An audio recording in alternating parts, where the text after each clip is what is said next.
Hello, I'm meteorologist Ted Keller. If you have an extended 4th of July weekend beginning today, have fun, enjoy. And of course, one of the purposes of showing the severe thunderstorm outlooks is to prepare you for, if you have any thunderstorms that are going to, interfere with your outdoor plans today or potentially become a hazard today, tomorrow, or Sunday for that matter. So let's take a look at Friday here today. We have a level 3 out of the 5 levels that the SPC has chosen.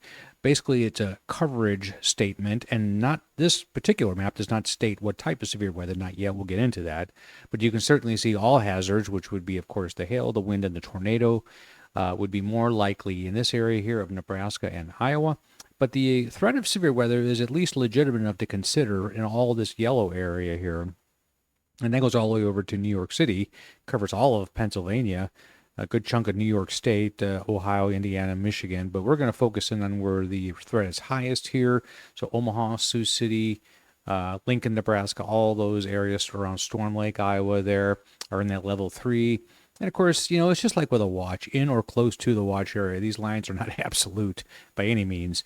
And so the yellow area is still something, and it's what's called a slight risk. And back in the old days when there were only a couple of risk levels, I still call it slight risk. But I mean, it's if I saw a slight risk, I'd be okay. Well, I probably need to watch this guy a little more carefully today. And then the green is marginal, so there might be an isolated storm or two capable of severe weather. And keep in mind also, this is severe weather. So a thunderstorm, even a heavy thunderstorm, it doesn't produce anything severe. Could get in the way of your outdoor plans or even still potentially become a hazard. Now, on the tornado risk side of things, it's not real high. It's only a 2% chance here, as you can see, in this swath from Rapid City to Omaha, including Sioux City and all the places in between. It's a 2% chance of a tornado within a 25-mile radius of a point. Not real high. Now, NATOcast paints this differently today. They have a 3% chance too, and they have an extra increment that the SPC doesn't consider. That's the lighter green. So that's been maximized for NATOcast. I think it's the 12Z run I use here. Yeah, it is. So Des Moines and through parts of Nebraska and even parts of around Rapid City, South Dakota there. So a little bit more enhanced risk. I find NATOcast to sometimes be a little more intuitive with this stuff. Now, then again, I'm using the morning SPC outlook and not the late morning one, so they may adjust it to always keep that in mind. The severe wind risk for today is highest. Percentage chance of getting a severe wind gust is 30% right in this area here. And then they go ahead and give a significance to it. That's this area here. And you can see how that breaks down here. So almost all of this is going to stay, high probability of it staying below in this area right here below hurricane force, which is 75 miles per hour. So again, a 70 mile per hour wind is nothing to sneeze at, obviously. In terms of wind risk, they also, for Friday, a NATOcast has a wind and a hail product. They really put a high emphasis, 60% chance there in New Jersey, New York City, and up into parts of lower New York State. A really high percentage, and even a hatched area of SIG chance, 65 knots. That's hurricane force. So they're emphasizing that area a lot more. So we'll see what happens today. You should that's why I present different points of view on this. What I'm showing you here from the SPC is the human forecast, and the rest of them are learning machine models, and they all have their strengths and weaknesses. This is the severe hail risk today. Hail is becoming less and less of a thing as we get deeper in the summer, but still could pack a punch with a lower percentage chance overall than wind. Wind had that 30, but a pretty large area that could receive hailstones 1 inch or larger in diameter, which is the official severe definition. CSU is talking about the higher wind risk out here again.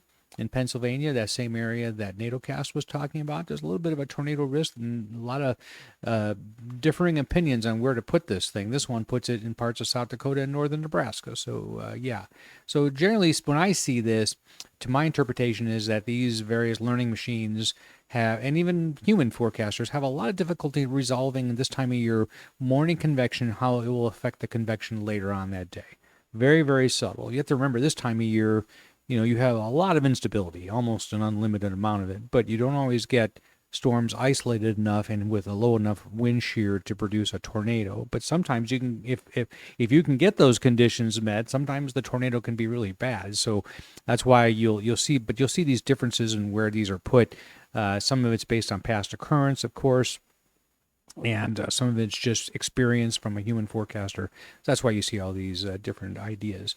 And then on Saturday, we have again, if you're 4th of July celebrating here, this has always been a kind of a risky area. So, in terms of population density, of course, this will affect a tremendous amount more people, but it does cover all of West Virginia, almost all of Pennsylvania and Virginia, Delaware, New Jersey, New York City is included. So is Philadelphia.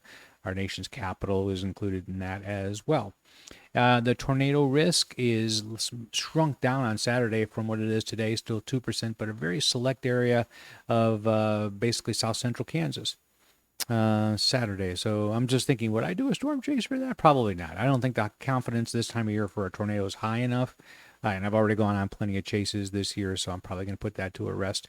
Now, interestingly, on Saturday, they put a tornado risk up here in Wisconsin. So again, you get this difference of opinion. Nothing shows up here, but you have this here, and the SPC is the opposite. They don't put anything there. So I just think that's just a difference in mesoscale interpretation of what likely events are on Saturday. But the wind risk is the hardest part of this forecast in terms of trying to deal with it, and it does again have a higher percentile chance in really populated areas. So we want to keep an eye on that. Sunday, same basic area, but shrunk down quite a bit, and really not much going out here in the Central Plains anymore. Maybe a little bit of marginal risk there in the Texas Panhandle. Sunday's CSU outlook doesn't really mention tornadoes at all. Does put that wind risk again in that same general area that it does basically today, tomorrow, and Sunday. So just kind of keep that in mind if you're living out there.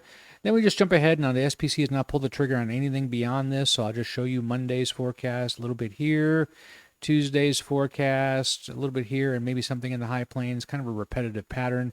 And then Wednesday's forecast, virtually unchanged, just sinking southeast slowly, that 15% chance. And then on Thursday, it actually comes back to the Great Lakes states.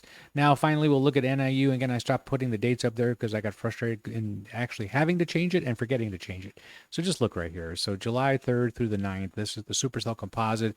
Pretty high down into Kansas. Again, it makes me kind of go, yeah, and maybe that's basically the Saturday thread that that's really trying to highlight there, and maybe something else later in the week. I'm not sure. It's the next 7 days, and then the next 7 days beyond that, the 10th through the 16th. This is changed again. This has been sinking and south and increasing in percentage chance. And even the week 3 outlook, which was looking pretty sparse yesterday, has a little more life in it out through the high plains, central plains, and back up into Montana and back up into Canada.